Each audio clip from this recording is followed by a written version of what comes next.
So, Mario becomes a bit of a supervillain. He has this secret lair in some jungle somewhere, and he's trying to train Donkey Kong to be his servant.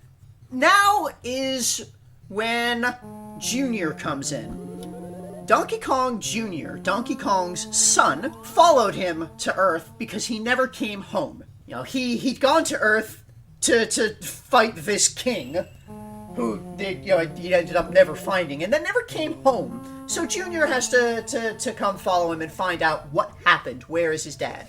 And he finds out where Donkey Kong is being held in the jungle by Mario, and chases Mario through the jungle back to his secret lair. Mario has a helicopter for some reason.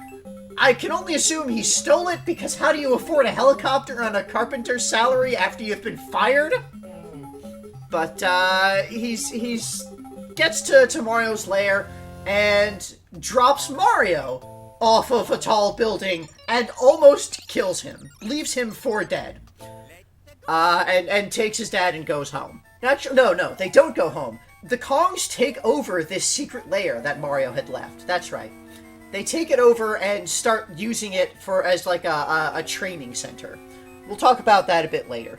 But they leave Mario, he's left for dead, and he realizes that being evil is wrong.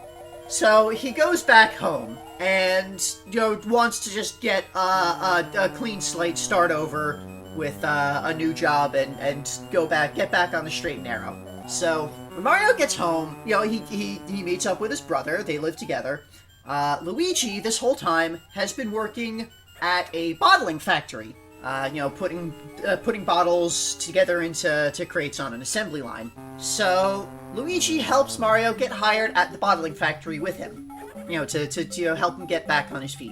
Mario is working at this bottling factory and sees extremely unsafe working conditions.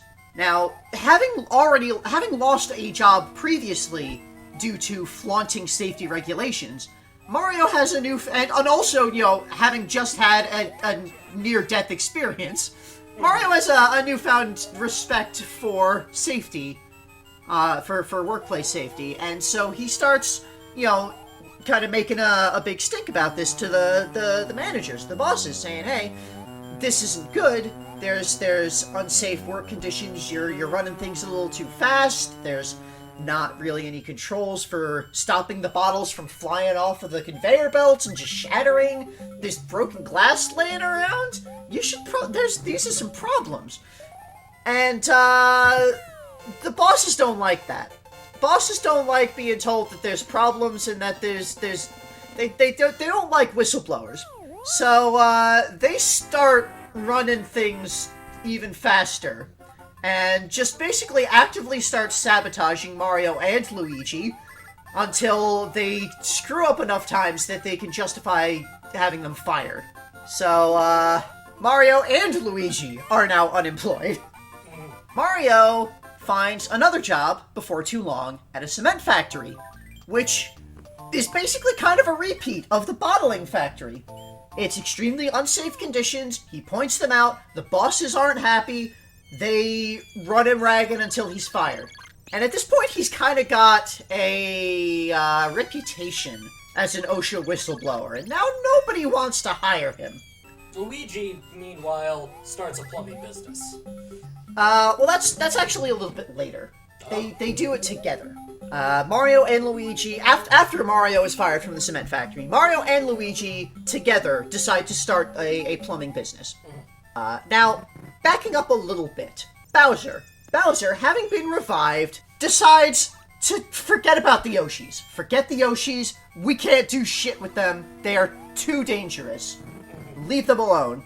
The Mushroom Kingdom, though, they can be conquered. So Bowser uses more dark magics to transform all of the peoples of the Mushroom Kingdom into bricks and shrubs and other inanimate things, and kidnaps the Princess Peach Toadstool, who was unaffected because of some royal magics that she has in the royal bloodline.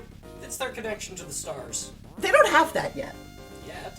Anyway, one way or another, the princess is not affected. Her direct Toad retainers are not affected, but otherwise Bowser has conquered the Mushroom Kingdom. Now, while this was happening, while Bowser was marching his forces across the kingdom, some of them got lost. Because, there's warp pipes all over, and some of them wound up taking warp pipes to Earth. They don't have maps of the warp pipe system, especially the ones that go to another world. And, so there's some Koopa forces wind up in the sewers of New York. Now, at this point, New York City is having some problems because their sewer workers are going missing. And they don't know why. So there's these two new plumbers, this new small plumber business that has shown up. And so they give them the opportunity. Mario and Luigi luck into this lucrative contract with New York City to maintain the sewers. Because nobody else is going to take the job because people are disappearing because there are evil turtles in the sewers from another world. So Mario and Luigi encounter the Koopa forces in the sewers of New York. And being natural heroes, they fight them off and basically save the city from an accidental invasion. Now, this attracts the attention of the US government. Because there's these big heroes. The government needs heroes. It needs people who can be, big flashy heroes, and it needs them in the military. So Mario gets drafted. Luigi presumably pays off a doctor to fail his physical, and does not get drafted. He dodges it and stays home. But Mario is drafted, and he gets sent directly to the front lines of some jungle conflict. Now, this is 1983. So I can only assume that this is the US invasion of Grenada.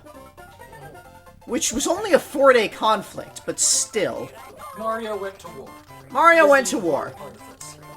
He was sent out with no training. He just skipped boot camp entirely, because, he's a proven hero. He obviously knows how to fight. They don't need to train him. They need someone on the front lines right the fuck now. And, being a hero, obviously, he can handle the worst squad that we have. So they put him in charge of their most problematic squad. And Mario is now an infantry grenadier. Mario does not know how to use grenades. He knows how to use a hammer. He knows how to use a wrench, maybe. He does not know how to use grenades. He does know how to use a whip. That's right. Yeah, he knows how to use a whip. Those are the weapons that he knows. He does not know firearms. He does not know grenades. So after a number of friendly fire incidents, Mario is very quietly discharged and returned home. The news of this doesn't really get out. The government just wants to cover this up, because it's extremely embarrassing for everyone involved that this happened. That's why the US doesn't talk about their invasion of Grenada. So, while Mario was off at war, the sewer contract kind of fell through. Because, there's no longer dangers there in the sewers. So, Luigi kind of, especially without Mario to help him out, Luigi can't really maintain the sewers of New York, so he has to get another job. He gets a job on a wrecking crew. Now, while this is going on, Mario's off at war. Donkey Kong hears about this, and, Mario's gone. Hey, that's a great opportunity to go back to New York and, conquer something, cause some havoc, some kind of crime. Now, when he gets there, he meets insects.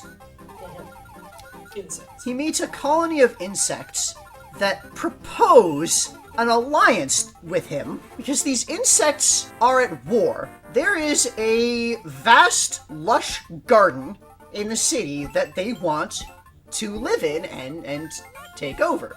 But it is guarded by the man they call Stanley the Exterminator.